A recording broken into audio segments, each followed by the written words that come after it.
Trigger the progress die. We roll it. A mountain section comes off, goes away. And now we're going to do our end of epic scoring. So first we score our guilds. We're going to look at yellow. He has 5 here, 10, 15, 20 points for his status in all of these guilds. 20 points. So from 8 to 28, just like that. Then we'll look at green, who really got hammered. He's got 3, and 3 is 6. Sad green. Then blue, who has 5, and 5 is another 10. So 33 to 43. Yeah, this is Epic 2. Here we would score landscapes if they were out. There's literally no place out here where a landscape could be, but if you remember, say green had a spot here, and this landscape was out with food on it. Now he could have taken the food right when it was built, taking all but one and giving one to the ruler of that location, or he could have left it there. If he had taken it, at this point, at the dawn of a new epoch, it would score 2 victory points. 2 veneration points, I should say. If he left the food there, not only would it score him 4 veneration points, but 3 more would be added. Well, 3 more would be added anyway, but see, in this case, 3 more would be added, and there would now be 6, so that if he decided to take it at this point, he would get 5 out of the 6, leaving 1 for the ruler of that town. So the percentage that you keep goes from 2/3 to 5/6 to 8/9. But none of that actually happened.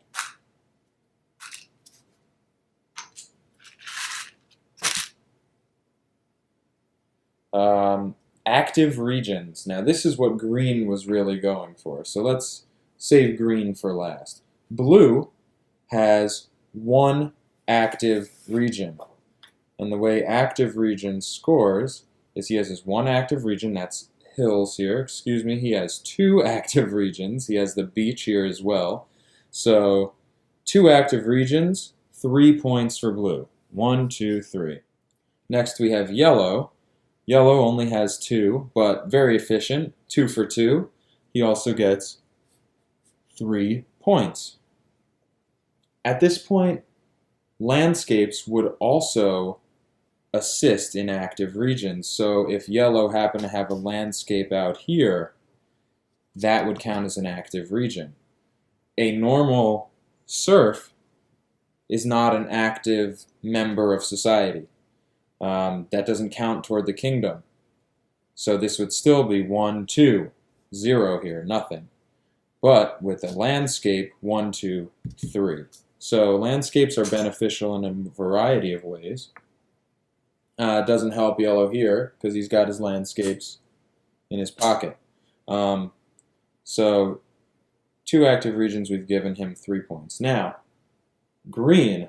Green was really trying to score on active regions.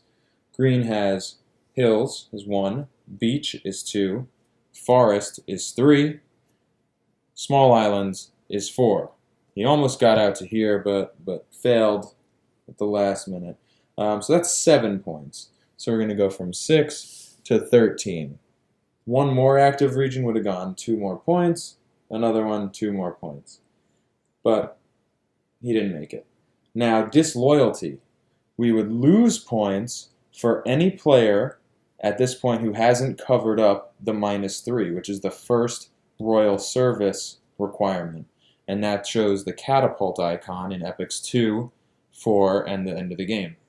But yellow is well taken care of. He's covered it up. Doesn't lose any points. Now, if he didn't cover it, he would lose 3 points. If he made it all the way to Epoch 4, he would lose 4 points. and 3 points again for still not having covered up the first one. And if you made it all the way to the end, you'd lose 5, 4, and 3. So it's pretty important to cover that up if you're going to have Feudums, which yellow has, and he's taking care of it. Now, that's the end of Epoch 2. At this point, we would get out our trusty haversack, and we would fill up the southernmost locations in all the regions with one random good. One here, one here, one here, one here. And they have little tiny southwest, southeast, just plain old east, north. There's a south, and there's another south. So that should have been 5. I think that was 6, I mean. And then we move on to another round. We pass the first player marker. So that's the first epoch of the game. I think that covers most of what you're going to see. There's a lot going on. We didn't see all of the ways that the different aspects of the game interact with one another. We didn't see all of the different pawn actions, but we've seen a lot. One thing we could have shown, which I probably could have made happen, was take anytime you take a movement action and then repeat it. So you move twice during a round. So say I did a move action, and then a few turns later I did repeat, and I repeated my move. I would then plop one of my discs up here on the Epic Voyage track. And this scores at the end of the game for whoever's leading in each area. And if you make it all the way to the top, you get a 17 total points. So you have to be moving a lot for that. But once you get to the second space, every other space, you take 2 Royal Writ cards and open them up, take a look, and keep 1. Same thing goes if you perform a pull action, which is like a weaker version of a push action. You get 2 Royal Writ cards and keep 1, and you pull, for example, here, instead of the Knights Guild Master pushing 3 different influence markers into here to fill up lines, the Royal Guild Journeyman pulls two influence markers into here to fill up rows and scores just 3 points plus the cards. So that's something else you can do if you're a journeyman. The apprentice just kind of hangs out, gets 1 veneration point per epoch, and doesn't get any gold. It's kind of worthless to be the apprentice. No special powers, barely any rewards. We didn't see the sequential action, which lets you take 2 actions on a single turn in a round. So you play 2 cards in a row, which is good if you want to move in and attack someone, or do anything really, move in and influence out from under somebody. It's kind of cool using that. We didn't get the monsters in play.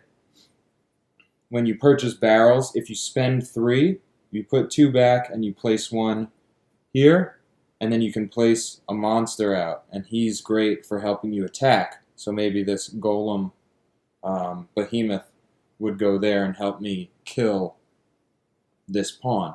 We also didn't see combat, so say that guy's still there. Each pawn has an attack value of 1. So if yellow went here and performed his conquer action, he would take the power of his 2 pawns, 1, 2, plus the power of his monster that he's now controlling in my alternate universe is 3, attacking this lowly little farmer, but maybe he has his defend card, so every pawn has a defense of 2, plus 1 brings it up to 3. A tie, and it's an unsuccessful conquer. However, saltpeter can be added to increase that attack value by 1. 1 saltpeter per pawn.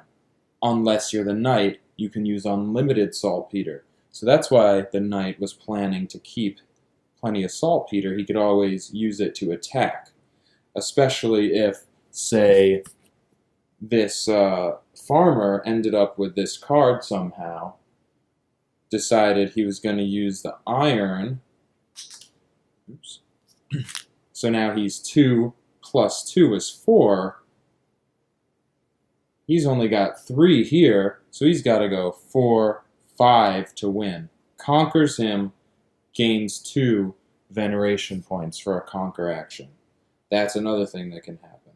If you conquer a Feudum, which has a lot more defense, it gets a plus 2 for the Feudum itself, and plus 1 if there's a defending subject. If it's just a ruler, it's 2. If it's a defending subject, it's a total of 3. So when you conquer one of those, you have to overcome that value, and if you're successful, you gain 4 points for conquering the Feudum. It goes away, turns into an outpost. But again, that did not happen. And that's Feudum. What we can do, since this is the end of our game, it's not the end of the game, which plays over 5 epochs. Since it's the end of our game, we can score this Endgame scoring here. We're going to score 11 points for having 2 here. We'll say that he ended up getting this royal seal sealed. If he didn't, then you're just out of luck. You have a charter without a royal mandate, a royal seal on it. So we're going to say he did that and got 11 more points. 1 and 10 doesn't help. If we scored the guilds again at the end of the game, then we would have another 20 points for yellow. We'll say, maybe green got up to here on the epic journey track. He would score another 9, 5, 1, 2, 3, 4, because you score the epic journey track at the end of the game. Maybe yellow didn't get his 3rd conquer action, so maybe he goes down 5. And then also at the end of the game, you score points based on your locations. You score a point for every outpost, farm, or town. So blue would get 1, 2, 3. These two are tied. Green would get 1, 2, 3, 4, 5, 6. So you get 1 and 5. Then you score 3 points per feudum. So feudums are inherently more valuable. 1, 2, 3, 4, 5, 6 for yellow. And then you get a bonus 3 points for 3 identical location types. Green has 3 farms. 4 farms, but 3 is all that really helps. He's almost there for outposts, but didn't quite get it. So you'd get another 1, 2, 3 bonus points. We talked about the royal writs, and for every 3 shillings, you get 1 victory point, 1 veneration point. So 1, 2 for this guy's 7, 1 for this guy's 3. Green player is poor, didn't get anything. And there you have it. That is a 1 epoch, or 2 epoch, 1.5, plus some extra made-up stuff, epochs of Feudum. I've had a lot of coverage here of Feudum, but I think it's a good game. I think it's a really good game. It's still on Kickstarter. Hopefully I got this video published with almost 2 weeks to go in the Kickstarter. It's well funded. It's gonna get made. $60 gets you the game. And then there are higher pledge levels that will get you better components, just like any other Kickstarter. Very well produced game. It's going to be great. And there you go. I hope you enjoyed that. And I hope it gave you a little bit of insight as to how all of the different mechanics of Feudum intertwine to form a very intricate game with a lot of viable strategies for winning, and different things that you can put together to make your own new strategy, as well as just playing on the fly. So yeah, this is Eddie Inzauto, GamerNode.com. If you like this video, give me a thumbs up. Do subscribe to our channel. Check us out at GamerNode.com. follow us on Twitter at GamerNode, and like our Facebook page, facebook.com/GamerNode. Keep it here for more, and until next time, I'll see you later.